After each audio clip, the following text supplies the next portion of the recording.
TIL of Jean Meslier, a Catholic priest and exemplary clergyman of 40 years, known for his charity work.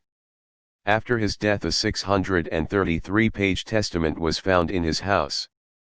In it he claims he only became a priest to please his parents, denies the existence of God and calls religion a castle in the air. How is this guy not the patron saint of fuck my job but it pays the bills? I think Jean Meslier wins r/malicious compliance. Historically in England, for well-to-do families it was often a convention that the second or third son would join the clergy. I'd guess it would be similar in Europe.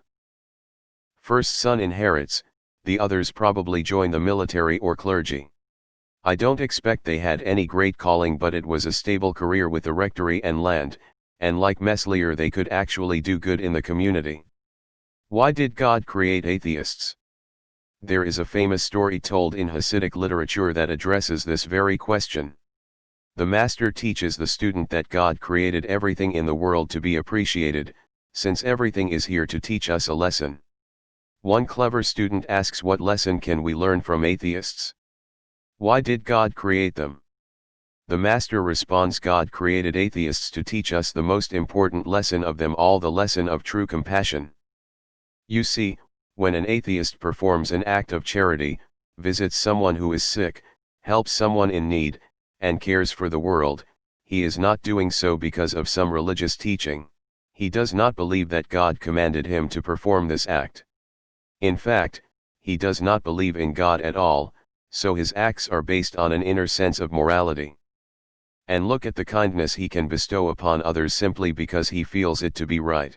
This means, the master continued, that when someone reaches out to you for help, you should never say, I pray that God will help you. Instead, for the moment, you should become an atheist, imagine that there is no God who can help, and say, I will help you. Martin Buber, Tales of Hasidim Volume. He should have added another 33 pages to really fuck with people. Probably not the first nor the last. In the early days of AOL dial-up internet, there was a Catholic priest in Los Angeles who lost his faith. As he was middle-aged, he decided to keep going through the motions until retirement. He also liked his parishioners. He was surprised there were many others like him online from many different religions. This was the kind of story giving hope the internet was going to make everything better and honest. It also shows people of faith are not what they seem to be. Mother Teresa wrote some similar letters that she supposedly wanted destroyed that ended up leaking, wherein she fretted that she felt no presence of God and apparently thought it was all maybe a sham. Come on, Ted. Sure, it's no more peculiar than all that stuff we learned in the seminary, you know, heaven and hell and everlasting life and all that type of thing. You're not meant to take it seriously, Ted. You can download his book from the Library of Congress. Superstition in All Ages, by Jean Meslier, https://www.loc.gov/item/2403675/, Congress. Fake it till you make it, or die. Reminds me of Miguel de Unamano's amazing novella Saint Manuel Bueno, Martyr. Highly recommend giving it a read. It's a thought-provoking and touching piece of literature. I spoke as if my very heart was in love with God, tender, personal love, she wrote to one advisor. If you were there, you would have said, what hypocrisy. Jesus has a very special love for you.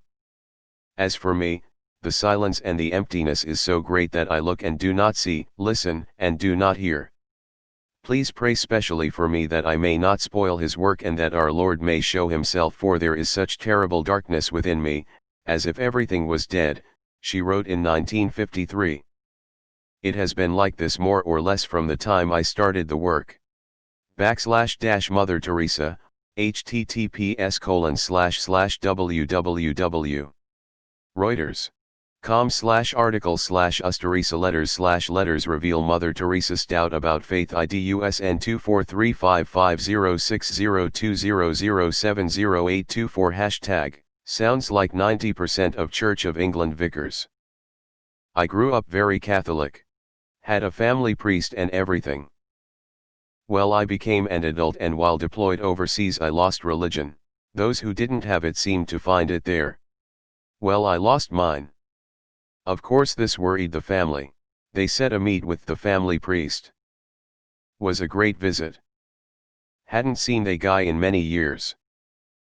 Well, he told me not to worry about losing religion. He said God was a joke, and as long as in my heart I am living a wholesome life, to not listen to my parents about getting back in church.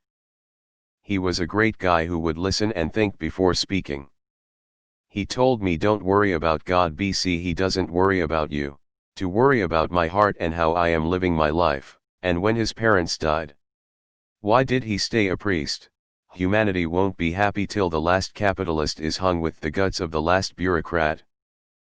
Dang dude, I got baptized so I could manipulate people into thinking I was turning my life around. Raging addict, alcoholic. For the record, I'm 9 days clean now and actually trying. But yet I think a lot of people use religion as a means of connecting with others and being accepted. That's fine if you're happy doing that, but faking it made me quite miserable with myself. Reddit having atheism boner again. This reminds me of the time Bible carriers came to my college campus to prove their book has evidence Christ roamed the earth. A couple of them approached this middle-aged student at the bus stop I was at, and they asked him, "Are you religious?" The man looked them straight in the face and said, "I was a priest for 20 years and now I'm an atheist." I watched them argue the whole time I boarded the bus and rode away off campus. Doesn't that make him an objectively better person? Doing all that charity and good deeds not to go to heaven, but because he was in a position to do so and it was the right thing to do. So this man did charity work even when he didn't actually believe that he'd be rewarded with heaven. That makes him greater than many religious people who only pray and give to charity in hopes that God will let them into heaven, in my opinion. I've been stuck in hospital for 3 days and this infinitely brightened my day. Cheers. Uncertainty about religion is actually very common in clergy. A lot of them get into religious studies specifically because they question their beliefs. Patron saint of I didn't want this, but I'll be damned if I don't take advantage of it. I was talking to one of my friends about how religion is hard for me to talk about because I hear people being grandiose about death, and I used to believe dead is dead. Not good, and nothing happens, but my buddy told me, well, isn't it easier to believe something happens, because either way it doesn't matter when it happens, so now I think something happens. This isn't super surprising. In France, as in much of Europe at this time, the population were separated into 3 broad groups: the peasants, the clergy, and the nobility. Movement between these groups was very limited. It took the form of either third estate, peasant, entry into the clergy, first estate, or extremely wealthy third estate merchants buying their way into the cash-poor nobility, second estate. Given that most people couldn't become extremely wealthy merchants, entrance to the clergy became one of the only ways for peasants to attain higher status in life. During the Enlightenment, with new ideas about religion and government circulating freely, and Paris being one of the centers of the movement, a number of clergymen became highly disillusioned with religion. At the time, religion was highly integrated with the idea of divine royalty.